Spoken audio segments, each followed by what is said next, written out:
Is this true? I asked my sister. Not now. This isn't the right time for that. Lily, you have to put Lily first. Seeing myself raising my hand at both of them made me feel heartless. I never wanted to go through something like this, but because of my annoying husband and sister, I'm left with a memory I'll never forget. They will never be allowed to see the light of day. I had promised to pick up my niece Lily from preschool. My sister asked me to do it again. Please pick up Lily tomorrow too. Why are you always in a hurry? You're at home all day. You have plenty of time. That's not the issue. I could hear my niece coughing on the other end of the line. Is Lily sick? No, she's fine. She was coughing earlier, but it's okay. Anyway, can you keep her for a while? For how long? A week? I'm going abroad. What are you talking about? I can't. Well, if no one else is picking her up, she'll just stay at preschool. You're really making things hard for me. I agreed reluctantly, thinking about my niece. Then, much earlier than expected, I got a call from the preschool. They had called me, the emergency contact, because they couldn't reach my sister. They told me that my niece, who had a slight fever, had lost consciousness and was taken to the hospital by ambulance. I hung up and rushed to the hospital, but it was too late. I'd been married for 6 years with no kids. We tried planning a family and controlling fertility right after we got married, but we had no success. My sister had a baby 2 years ago, but she and her husband split up soon after. Since then, she's been asking me to take care of her child whenever she can. She says it's good practice for when I have a baby. I have mixed feelings about it, but my niece is really cute. I told my husband I'd be taking care of my niece again. I'm taking care of my niece again tomorrow. Can you help me out? Actually, I have an urgent work problem. I need to fly out early tomorrow morning for a business trip. Is that okay? I've known the client for a long time, so it won't affect the contract, but I handle sales, so I have to go myself. All right. Be careful. Will you be okay by yourself? If it gets too tough, I'll go to my parents' house. I'll be fine. Thanks. Have a safe trip. At that moment, I felt unlucky because my niece is very attached to my husband. When I took care of her before, she cried at night, and I struggled with it. My husband calmed her down, so I was sure he would help if needed this time. But work comes first. I knew it would be exhausting, and the next day, I got a call from the preschool. I rushed to the hospital and saw my niece with tubes all over her and unconscious. The preschool teachers were very upset, and the director was really upset with me. You're Lily's aunt, right? Yes. We've been trying to reach your sister, but we can't get her. We even called her work. They said she's on vacation. Do you know where she is? The director's eyes widened. So that's what happened. The director quickly explained what happened today with my sister. When my niece came to preschool, her face was red. The form that should have been filled out at home was blank. The preschool couldn't accept her with a blank form. They took her temperature in the morning and it was 37.8 degrees Celsius. Since the preschool can't accept children with a fever over 37.5 degrees Celsius, they told my sister to take her home. My sister insisted that her temperature was usually high, so it was fine. She ignored the teacher and left. After that, they tried to call her several times but couldn't reach her, so they called our parents. Our parents are at work and not home during the day. The only emergency contact listed was her parents. The teachers were confused and found an old emergency number from a year ago, which led them to call me. This should never have happened, the director said quietly, her voice trembling and with tears in her eyes as we looked at my niece. I apologized to the director and the chaperone and sent them back to the school. I tried to call my sister immediately, but her phone was disconnected. I called her over and over again, but she never answered. Meanwhile, my parents. I called everyone who could rush to the hospital. It's okay, Lily will be fine, my mother kept saying to herself. Don't worry, we're in a hospital.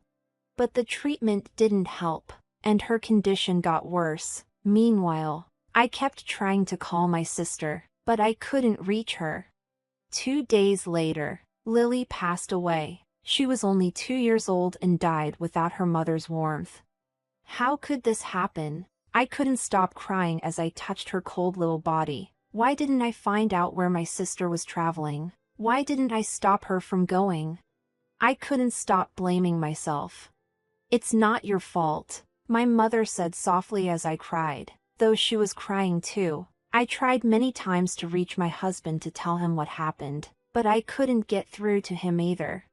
Time goes by quickly, even when you're in grief. In the end, I held a funeral for my niece without hearing from my sister. On the day she said she was coming back from her trip, I was waiting for her call. I had my phone with me at the funeral, and while the monks were chanting, my phone rang. Hello, thanks for taking care of Lily. I just arrived at the airport. I'm heading home now. What would you like as a souvenir? What? What? I can't hear you. What are you doing? The chanting stopped when I spoke. What's wrong? You took a child's life. Lily is dead. Do you have any idea how alone she was? Oh no, it's not a joke. Exactly, it's not a joke. None of us are laughing. I was so overwhelmed that I had to take deep breaths to calm down. I'm sorry, it turned out this way. I didn't mean for this to happen. I'm at Lily's funeral, so come back as soon as you can. I ended the call. I'm sorry. I'm sorry for stopping the chanting, I said, but the monk gently placed his hand on my head. After the funeral, as I was getting ready to go to the crematorium, my sister arrived, out of breath, with my husband following her for some reason. No way, my sister cried by Lily's side. Why? My husband stood in shock behind my sister. The relatives looked at her coldly, but no one said anything, probably out of respect for Lily. I didn't talk to her or my husband until after the cremation. I think Lily was waiting for her mother. After the cremation, we went back to my parents' house, and my sister faced a lot of blame from them. I listened quietly until I noticed their carry-on case. Why were they at the same place? I saw that both suitcases had stickers from the same airport. My sister didn't say anything, and then my husband spoke up. I'm sorry, it's exactly as it looks. I didn't mean for it to be like this. Is this true? I asked my sister. Now is not the time for this, she said. Lily, you have to put Lily first. I realized I was raising my hand at both of them, not just out of anger at their infidelity, but because I couldn't stand how they acted regarding my niece. Stop crying. You have no right to. I called you hundreds of times. How could you not think something might have happened to your own child, while you two were off having your affair? Lily was suffering and died. You will never be forgiven for this. You all deserve to suffer. I'm sorry. Do you think saying sorry is enough for Lily? You think you're being honest now, but you're just as guilty. You ignored my calls too. You let my niece die, and you're responsible for it. Go to hell. My parents didn't stop me. Don't ever show your face here again. You're no longer my daughter. I can't forgive you. Get out. Why am I the only one being blamed? I don't even consider you my family anymore. My sister left without taking Lily's remains. We'll talk about her divorce later. He stayed quiet, clearly feeling guilty. He gave me everything we shared and paid all the alimony. We got divorced after that. Do you think this is punishment enough for your actions? You're fooling yourself. You'll never escape your guilt.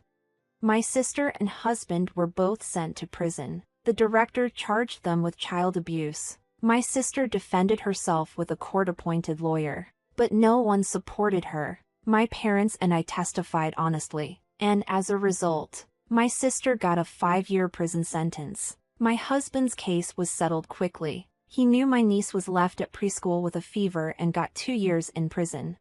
5 years and 2 years, how can such a short time make up for the loss of a life? I feel so empty. These two will never be allowed to be free again. It's been 6 years since then. I've remarried and had a child. I will never forget my niece, but my child has helped heal my pain. I want to be a mother who is always there for my child. They say you can't escape your sins, so they'll live with their guilt forever. They deserve that. But even so, it doesn't seem like enough. Human life is too precious.